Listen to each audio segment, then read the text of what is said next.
पैगंबर इस्लाम की गुस्ताखी को लेकर हजरत ख्वाजा गरीब नवाज वेलफेयर एसोसिएशन ने मुंबई के पत्रकार संघ में रखी पत्रकार वार्ता। देखिए खबरें आज भी के लिए मुंबई से ब्यूरो रिपोर्ट। केंद्र में आने के बाद नहीं बनी। सुप्रीम कोर्ट जो है 1947 जब हमारा हिंदुस्तान आजाद हुआ तब की सुप्रीम कोर्ट बनी हुई और तब से हमारे हिंदुस्तान में अजान आरती हर धर्म के मानने वाले अपने अपने धर्म का फॉलो कर रहे हैं, मगर जानबूझ के सुप्रीम कोर्ट का नाम लेके अजान को बंद करने की कोशिश की जा रही है लाउड स्पीकर में। फिर दूसरी बात, कहीं कुरान शरीफ को जलाया जा रहा है, कहीं मोहम्मद प्रॉफिट सल्लल्लाहु अलैहि वसल्लम की शान में गुस्ताखी की जा रही है सोशल मीडिया के माध्यम से। एक हमारे हिंदुस्तान में आज़ादी है 377 के तहत अभिव्यक्ति की आज़ादी। अभिव्यक्ति की आज़ादी का नाम लेके जिसके मन में जो भी आ रहा है वो बोल रहा है और इसकी सबसे बड़ी जिम्मेदार है पुलिस, हमारी हिंदुस्तान की पुलिस। मैं आपको अगर हिस्ट्री बहुत पुरानी नहीं, अभी 2020 अभी हमारा 2021 चल रहा है, 2020 की अगर हिस्ट्री बताऊं तो अगस्त के महीने में 11 अगस्त के दिन पी नवीन में प्रॉफिट मोहम्मद सल्लल्लाहु अलैहि वसल्लम की शान में इतनी बड़ी गुस्ताखी किया, उनका कार्टून बना है।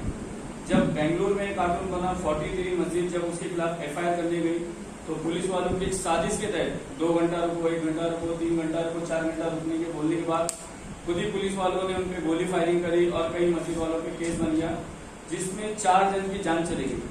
गलती करने वाला एक होता है, हमारे हिंदुस्तान की पुलिस उसको अरेस्ट नहीं करती है और FIR करने वाले के नाम पे ही FIR हो जाती है और FIR करने वाले के नाम की ही जान चली जाती है।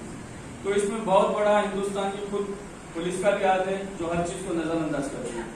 और दूसरी ये बात है कि हिंदुस्तान में एक स्पेशल टारगेट बनाया जा रहा है कि हिंदू मुसलमान, और इसका जिम्मेदार दोनों भी तबके के लोग हैं, चाहे वो हमारे हिंदू भाई भी है मुसलमान। आज का जो प्रेस कॉन्फ्रेंस आप लोग ने लिया वो किस कारण की वजह से लिया था? आज का हमारा प्रेस कॉन्फ्रेंस लेने की वजह ये थी, एक प्रेस कॉन्फ्रेंस दिल्ली में एक नरसिंहानंद स्वामी ने जो लिया और उस स्वामी ने प्रॉफिट साहब मोहम्मद सल्लल्लाहु अलैहि वसल्लम की शान में गुस्ताखी की और मज़हब इस्लाम को घुमा के आतंकवादी का मज़हब उसने 3-4 जगह पे बोला। और उसने ये बोला हम दिल्ली में ये बनाएंगे वो बनाएंगे और यहूदियों को फॉलो करेंगे और ईसाइयों को फॉलो करेंगे, हम दलित समाज को बुलाएंगे, यहूदी समाज को हम बुलाएंगे।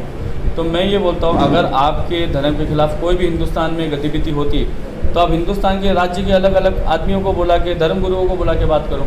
अगर हमारे खिलाफ, हमारे इस्लाम के खिलाफ कोई अगर प्रॉब्लम होती है, क्रेडिट कुछ पैदा होती है तो हम थोड़ी बाहर से बुला के बात करेंगे।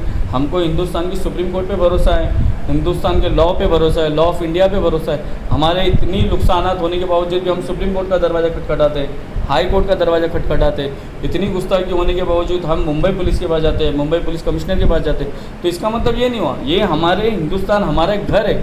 अगर हमारे घर में हमको कुछ तकलीफ दिया जाता है तो हम हमारे घर वालों को बोलेंगे। बाहर वालों को बुला के सवाल जवाब करके और बाहर वालों को बढ़ावा देने से क्या मतलब? एग्जैक्टली उन्होंने स्टेटमेंट क्या दिया था? एग्जैक्टली उन्होंने इस प्रेस कॉन्फ्रेंस में 2-3 चीज़ जो बोली गई वो बहुत गलत है और इसका जवाब इंशाअल्लाह ताला वहाँ हम हमारी कमेटी सुप्रीम कोर्ट में पूछेंगे। पहला, उन्होंने प्रॉफिट मोहम्मद सल्लल्लाहु अलैहि वसल्लम को उन्होंने क्या बोला कि इन्होंने एक व्यक्ति के यहाँ काम करके फिर उस व्यक्ति को कत्ल करके उसकी बीवी से शादी की। तो पहला क्वेश्चन उनसे वहाँ होगा सुप्रीम कोर्ट में याचिका में कि उनको ये मालूमात कहाँ से मिली? ये मालूमात कुरान शरीफ से मिली, हदीस शरीफ से मिली या आपको गीता, बाइबल, रामायण से मिली? पहली बात। दूसरी बात, इस्लाम एक अमन का और एक शांति का मज़हब है। आज हिंदुस्तान में मुसलमान आज अचानक नहीं आए, मुग़ल थे, अंग्रेज़ों के ज़माने में मुसलमान थे, आज बीजेपी के ज़माने में अल्हम्दुलिल्लाह मुसलमान है। तो कहाँ यहाँ पे दंगे फसाद होते? दंगे फसाद तो खुद बीजेपी सरकार करा रही, दंगे फसाद तो हुकूमत में जो होती है वो लोग कराते। दंगा फसाद कोई हिंदू नहीं कराता है, दंगा फसाद कोई मुसलमान नहीं कराता। दंगे फसाद से फ़ायदा सिर्फ पॉलिटिकल पार्टियों को होता है और उसका नुकसान दोनों भी धर्म वालों को होता है, चाहे वो हिंदू धर्म मानने वाला हमारा हिंदू भाई हो या मुसलमान हो। दंगे फसाद से नुकसान सिर्फ आम आदमी को होता है, पॉलिटिकलों को नुकसान नहीं होता, पॉलिटिकलों को इससे फ़ायदा होता है और पॉलिटिकली लोग ऐसे इंसानों को खड़ा करते हैं। ये वाकया कब का है? ये वाकया जो ये वीडियो है प्रेस कॉन्फ्रेंस का, ये पिछले हफ्ते हमने देखा है और इसका जवाब इंशाअल्लाह हम मुंबई पुलिस कमिश्नर में इसके खिलाफ FIR भी दर्ज करेंगे हमारी कमेटी की तरफ से और इसके खिलाफ हम 30 मार्च तक सुप्रीम कोर्ट में जाके याचिका दाखिल करेंगे। याचिका दाखिल करने का अहम मकसद ये है कि आज अगर इसको नहीं रोका जाए तो आप देख ही रहेंगे सोशल मीडिया पे, फेसबुक पे, व्हाट्सएप पे, यूट्यूब चैनलों पे जिसके मन में जो आ रहा है वो बकवास कर रहा है। तो याचिका दाखिल करने का मतलब ये है, ऑलरेडी हमारे हिंदुस्तान में कानून है 295A, 295AA, 153A, 150AA, तो ऐसे कानून को कड़ा किया जाए। कोई भी अगर मुसलमान उठ के हिंदू देवी देवताओं के खिलाफ बोलता है या हिंदू उठ के मुसलमान के धर्म गुरुओं के खिलाफ बोलता है, तो कम से कम उसकी प्रॉपर्टी सील किया जाए या उसको 10 साल की सज़ा दिया जाए या उसको तड़ीपार किया जाए। क्योंकि धार्मिक मुद्दा है ना, कत्ल के मुद्दे से, रेप के मुद्दे से सबसे बड़ा मुद्दा होता है धर्म का।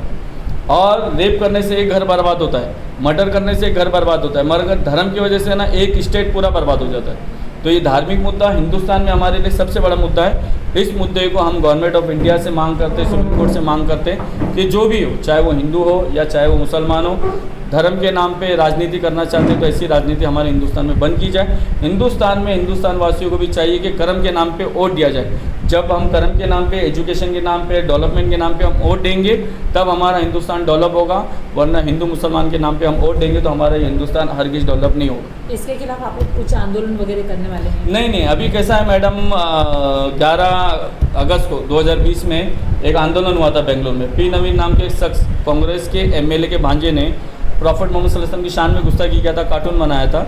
तो वहाँ के 43 मस्जिदों ने आंदोलन किया। उसका रिप्लाई वहाँ की पुलिस ने क्या दिया आपको मालूम है? ऑन द स्पॉट पुलिस गोली फायरिंग करी और गोली फायरिंग में 15 से 20 लोग वेंटिलेटर पे चले गए, 4 लोगों की जगह पे मौत हो गई। कम से कम हज़ारों लोगों के ऊपर रिटर्न एफआईआर हुई। गलती एक आदमी करता है और उसकी सज़ा हज़ारों लोगों को भुगतना पड़ता है। क्योंकि इस वक्त हिंदुस्तान में धरने मोर्चे वाला सिस्टम तो ख़त्म हो गया। वो हमारे बापूजी का ज़माना था, गांधी जी का जब धरना मोर्चा चलता था। अब धरना मोर्चा नहीं चलता है। हमको अल्लाह उसकी रसूल की ज़ात पे भरोसा है कि हम सुप्रीम कोर्ट जाएंगे।